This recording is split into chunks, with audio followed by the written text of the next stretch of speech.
안녕하세요. 그리스도 중심의 성경 읽기 함께하는 모든 성도들을 진심으로 축복합니다.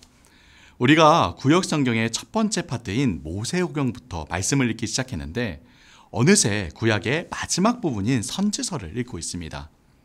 이제 곧 구약 읽기를 끝내고 신약으로 들어가게 되죠. 성경의 주인공이신 예수 그리스도를 중심으로 계속해서 말씀을 읽고 묵상하며 풍성한 은혜를 누리시기를 축복하며 기도합니다. 오늘은 함께 선지서, 그 중에서도 대선지서라고 부르는 책들을 살펴보려고 합니다. 선지서 혹은 예언서는 구약 성경의 마지막 부분으로 북쪽 이스라엘 왕국과 남쪽 유다 왕국이 하나님의 심판을 받아 멸망하기 전과 후를 배경으로 하는 책들입니다. 총 17권의 책들 중에 분량이 많은 쪽에 속하는 이사야서, 예레미야서, 에스겔서와 예레미야에가 다니엘서까지 5권을 대선지서라고 부르고 상대적으로 분량이 적은 호세아, 요엘, 아모스, 오바댜, 요나, 미가, 나훔, 하박국, 스바냐, 학개, 스가랴, 말라기 이렇게 12권의 책들을 소선지서라고 부르죠. 선지서 혹은 예언서라고 하니까 많은 이들이 미래에 일어날 어떤 일들을 예언하고 미리 적어놓은 책이라고 오해하고는 하는데요. 하지만 성경에서 말하는 예언에서 예는 미리 예자가 아닌 맡길 예자에 더 가깝습니다. 즉 미래의 일을 예측하고 말한다는 의미보다는 하나님께서 맡기신 말씀을 그대로 전한다는 의미에 더 가깝다는 것이죠. 물론 하나님께서 백성들에게 전하라고 맡기시는 말씀 중에 앞으로 일어날 일들도 포함되어 있을 수 있습니다. 하지만 선지자는 이처럼 앞으로 일어날 일을 예언하는 자들이 아닌 하나님께서 맡기신 일들을 예언하는 자들이었습니다. 따라서 하나님께서 선지자들을 세우시는 본문을 보면 하나같이 하나님께서 선지자들에게 말씀을 맡기시고 그대로 전하도록 하시는 장면이 반복해서 등장하죠. 사실 선지서, 특히 대선지서의 경우 많은 성도들이 읽기를 꺼려하고 심지어 설교자들도 본문으로 정하기를 어려워하곤 합니다. 계속 반복해서 하나님의 심판의 메시지가 나오기 때문이죠. 물론 중간중간 구원과 회복에 대한 메시지가 잠깐씩 나오긴 하지만 대부분 본문이 다 이스라엘 백성의 죄악을 지적하고 무서운 심판을 선포하는 내용이기 때문에 계속해서 읽다 보면 마음에 부담이 생기고 읽기가 꺼려지는 것이 사실입니다. 하지만 우리는 이 본문들을 읽을 때 겉으로 드러나는 본문의 내용과 그 속에 담긴 목적을 함께 읽어야 합니다. 즉, 겉으로 드러나는 내용은 이처럼 하나님의 무서운 심판이 선포되지만 그 목적은 그저 이스라엘이 심판을 받아 멸망해버리는 것이 아닌 회복에 있는 것입니다. 결국 이스라엘로 잘못을 뉘우치고 회개하여 하나님께 돌아오도록 하여 하나님 나라에 대한 언약을 성취하는 데 있다는 것이죠. 따라서 우리는 무섭게 야단치시는 하나님의 모습에 밑에 깔려있는 하나님의 심정을 볼 수 있어야 합니다. 텍스트의 표면에는 에토스, 즉 공의로우신 하나님의 심판이라는 주제가 있지만 그 속에는 파토스, 즉 멸망으로 치달아가는 백성을 그대로 볼 수 없어 끊임없이 돌아오라 외치시는 하나님의 사랑이 절절하게 흐르고 있는 것입니다. 따라서 구약 신학자인 아브라함 헷셀은 선지서의 메시지에 대해 이렇게 이야기합니다. 하나님께서는 의와 공의로 심판의 메시지를 전하시지만 그 속에는 하나님의 깊은 사랑이 흐르고 있다. 사실 성경에서 이러한 하나님의 백성들을 향한 아프도록 절절한 사랑을 읽을 수 있는 유일한 책이 바로 선지서입니다. 아무리 외치고 기다리고 타이르고 책망해도 도무지 듣지 않고 돌아오지 않는 백성을 끝까지 포기하지 않으시는 하나님. 선지서는 이러한 하나님의 사랑을 가장 잘 느끼고 읽을 수 있는 엄청난 복음의 책입니다. 자, 그럼 지금부터 선지서의 각 책들을 짧게 살펴보도록 하겠습니다. 먼저 함께 대선지서에 속하는 이사야, 예레미야, 예레미야애가, 에스겔, 다니엘을 살펴보고요. 다음 강의에서 12권의 소선지서를 살펴보겠습니다. 선지서들을 이스라엘과 유다가 멸망하기 이전 시대와 멸망한 이후 바벨론 포로 시대, 그리고 포로 시대 이후 예루살렘으로 귀환하는 시대, 이렇게 세 시기로 나누어서 살펴볼 수 있는데요. 대체적으로 이사야서와 예레미야서는 포로기 이전을, 예레미야 애가는 바벨론에 의해 유다가 멸망했던 그 시기를, 에스겔서와 다니엘서는 바벨론 포로 시대를 배경으로 하죠. 우선 이사야서는 대선지서들 중 가장 먼저 등장하는 책으로, 이사야는 포로기 이전 유다 왕국의 우시야 왕 때부터 히스기야 왕 시대까지 약 50년 동안 이스라엘의 심판과 구원에 대해 이야기합니다. 이사야의 이름은 여호와 하나님은 구원이시다 라는 의미를 담고 있는데요. 이사야서는 이처럼 심판하시지만 끝내 구원하시는 하나님에 대해 이야기하죠. 이사야서는 마치 성경 전체의 축소판과 같습니다. 성경이 구약 39권, 신약 27권, 전체 66권으로 이루어져 있죠. 이사야서도 전체 66장 중에 1장에서 39장까지는 하나님의 심판에 대한 이야기를, 나머지 27장은 하나님의 구원에 대한 이야기를 전합니다. 특히 앞으로 오실 메시아, 예수 그리스도를 구약 성경의 어떤 책보다도 상세하게 예언하고 있는데요. 신약에서 가장 많이 인용한 구약 성경이 바로 이사야서이기도 하죠. 따라서 이사야서는 온 세상에 임할 세계적인 심판이라든지, 온 세상 만민의 구원이라든지, 새하늘과 새 땅이라든지 다른 선지서들에는 잘 나오지 않는 상세한 구원의 이야기들을 들려줍니다. 예레미야서도 이사야서와 같이 포로기 이전 시대를 배경으로 합니다. 남쪽 유다 왕국의 히스기야 왕 시대에 북쪽 이스라엘 왕국은 이미 아수르에 의해 멸망당하였죠.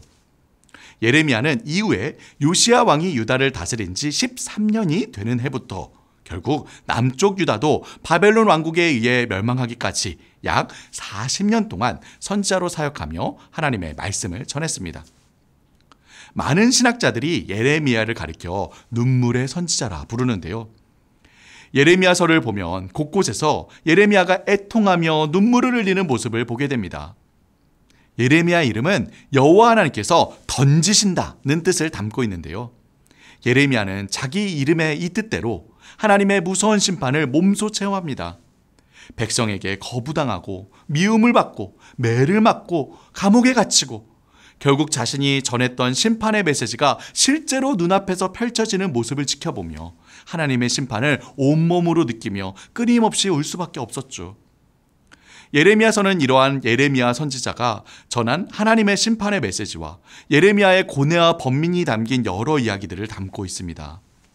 주로 전반부인 예레미야 1장에서 35장까지는 예레미야가 전한 하나님의 심판의 메시지가 나오고, 36장에서 45장까지는 예레미야가 당한 고난과 유다 왕국의 몰락에 대한 이야기가 나오죠.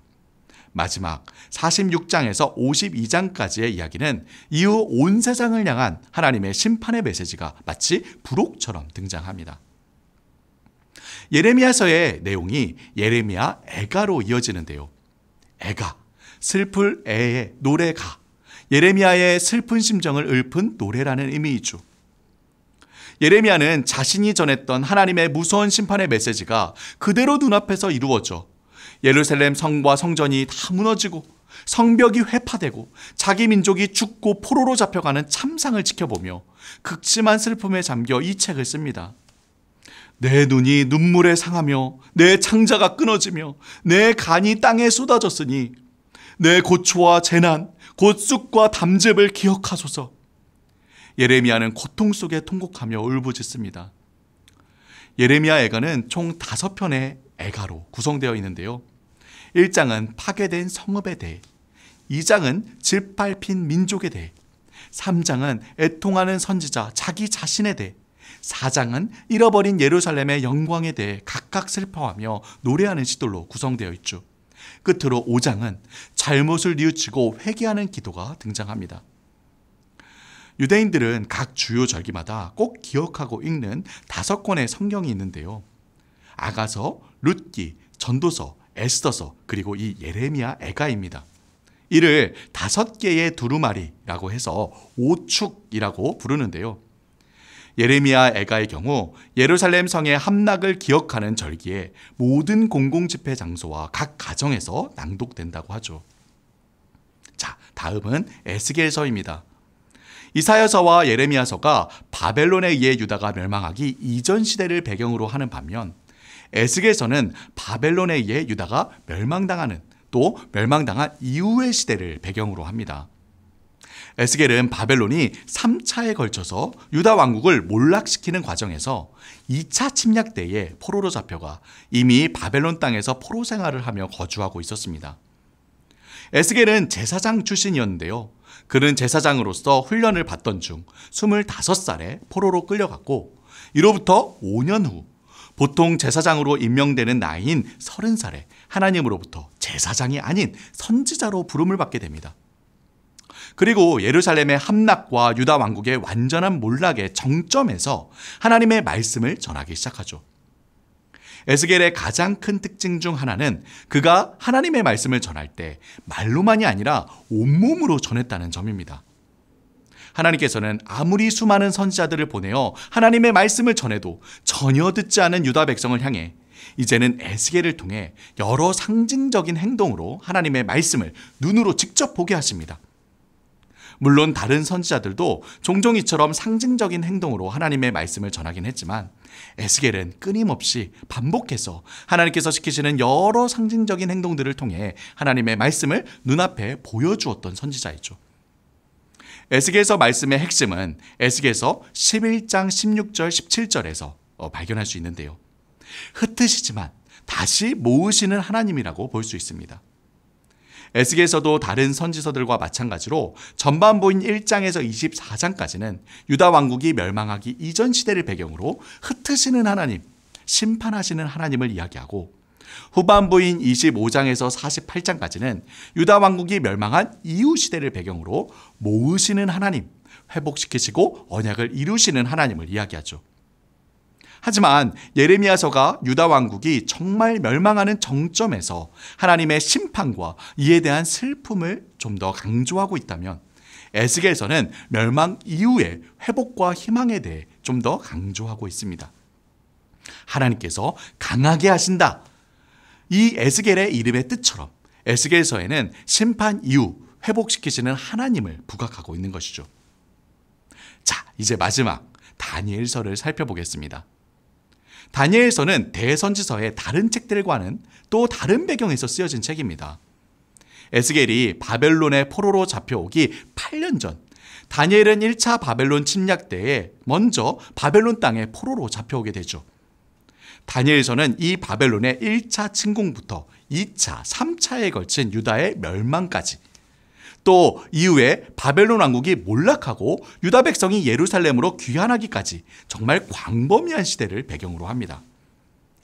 다니엘은 바벨론의 느부갓네살 왕과 벨사살 왕 시대, 메대의 다리오 왕 시대, 바사의 고레스 왕 시대까지 오랜 기간 하나님의 선지자이자 또 이방 땅의 관리로서 정치적 활동과 예언 활동을 함께 감당합니다.